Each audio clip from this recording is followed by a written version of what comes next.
परम आदरणीय धार्मिक सज्जन वृंद, पीछे हमने मंत्र संख्या 67 के ऊपर विचार किया था और इस मंत्र में राजधर्म के विषय में बताया गया था। तो जो राजपुरुष हैं, जो प्रजा को नियंत्रित करते हैं, उनका पालन करते हैं, उनको हृष्ट पुष्ट होना चाहिए और युद्ध करने की उनकी तीव्र इच्छा होनी चाहिए। युद्ध करने से वो डरने वाले ना हो, युद्ध करने के लिए हर समय उद्यत रहें, तीव्र इच्छा से युक्त हों। ऐसे राजपुरुषों को नियुक्त किया जाएगा जो उत्साही हैं, साहसी हैं, पराक्रमी हैं, तो राजा की विजय होगी। तो ऐसे मनुष्यों को सेना के अंदर नियुक्त करना चाहिए। आज मंत्र संख्या 68 के ऊपर विचार करेंगे। मंत्र है यज्ञो देवानां प्रत्येति सुम्नम आदित्यासो भवता मृडयन्तः आवो अर्वाची सुमतिर् ववृत्यादं होश्चिद्या वरी वोवे तरासत। इस मंत्र में भी राजधर्म का विषय बताया गया है। मंत्र का तात्पर्य भावार्थ में हमें दिया है। जिस देश में पूर्ण विद्या वाले राज कर्मचारी हों, वहाँ सबकी एकमति होकर अत्यंत सुख बढ़े। तो राज कर्मचारी सभी पूर्ण विद्या वाले होने चाहिए। इससे उनके विचार एक रहेंगे और उससे प्रजाओं को सुख होगा। और यदि मूर्ख व्यक्ति भी हों, विद्वान भी हों, तो विचारों में मेल नहीं खाएगा और उससे फिर प्रजा को भी सुख नहीं होगा। तो सभी राज कर्मचारियों को पूर्ण विद्या वाले होना चाहिए। पूर्ण विद्या वाले मतलब जितना उनका सामर्थ्य है विद्या प्राप्त करने का, राज कर्मचारी होने के लिए जितनी विद्या आवश्यक है उतनी होनी चाहिए।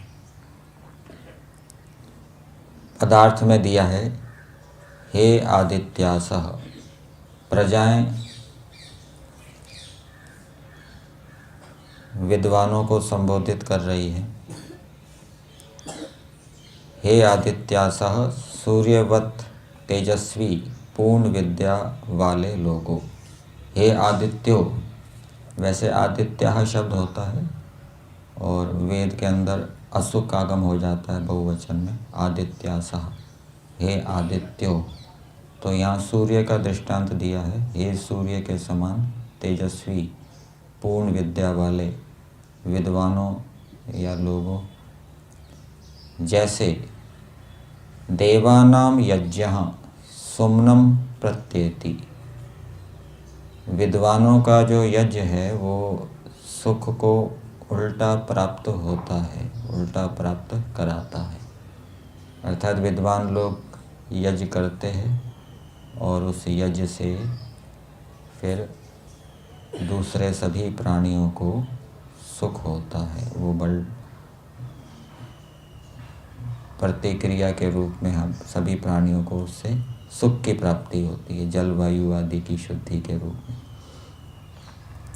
ये तो एक उदाहरण है। यहाँ पर संगति दिया है, संगति के योग्य संग्राम आदि व्यवहार।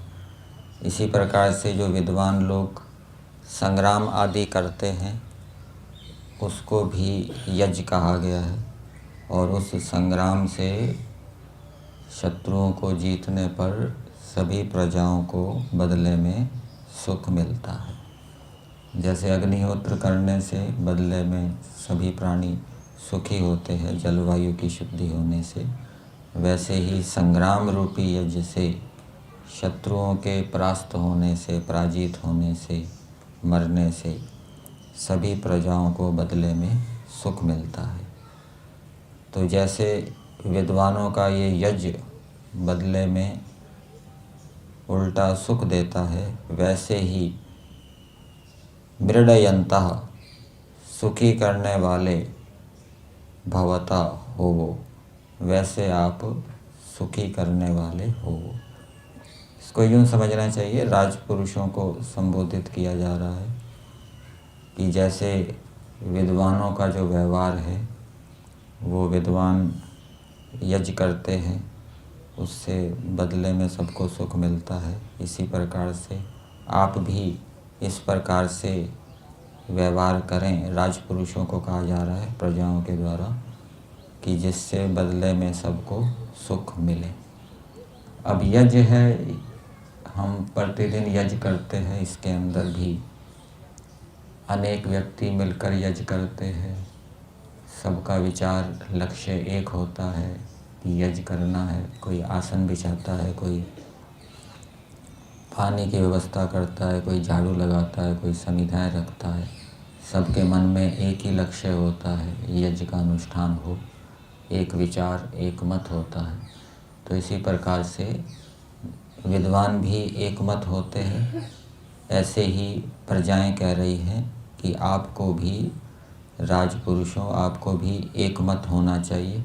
आप में विचार भेद नहीं होना चाहिए परस्पर, जिससे कि हम सब प्रजाओं को सुख हो। फिर आगे दिया है, जैसे वह तुम्हारी वरी बोवित तेरा अत्यंत सेवा को प्राप्त, हम हमारे अनुकूल अर्वाची सुमति उत्तम बुद्धि अच्छे प्रकार वर्ते, अंगो अपराधी की चित्त भी वैसे ही सुख करने वाली हमारे अनुकूल बुद्धि होवे। राजपुरुषों को अब दूसरी और बार संबोधित किया जा रहा है। फिर कहा जा रहा है कि जैसे आपकी हमारे अनुकूल बुद्धि है,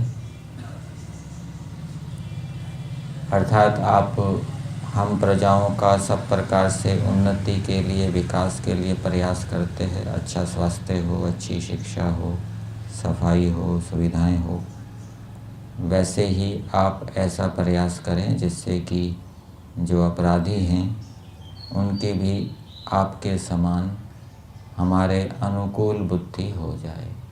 अर्थात उनकी जो विपरीत बुद्धि बनी हुई है, जिसके कारण कि वो हम प्रजाओं की हानि कर रहे हैं, आप ऐसा उपाय करिए जिससे कि वो अपराधी हमारे अनुकूल हो जाए, हमारी सेवा करें। ये राजपुरुषों से प्रार्थना की जा रही है। तो राजपुरुषों का ये कर्तव्य है कि वो अपराधियों को प्रजाओं के अनुकूल बनाएं, इस प्रकार की दंड व्यवस्था करें, इस प्रकार की अन्य व्यवस्थाएं करें। और दूसरा, राजपुरुषों को एक मत होना चाहिए, और जब वो विद्या से युक्त होंगे तो वो एक मत होंगे। तो ऐसा होने से प्रजाओं के अंदर सुख होता है।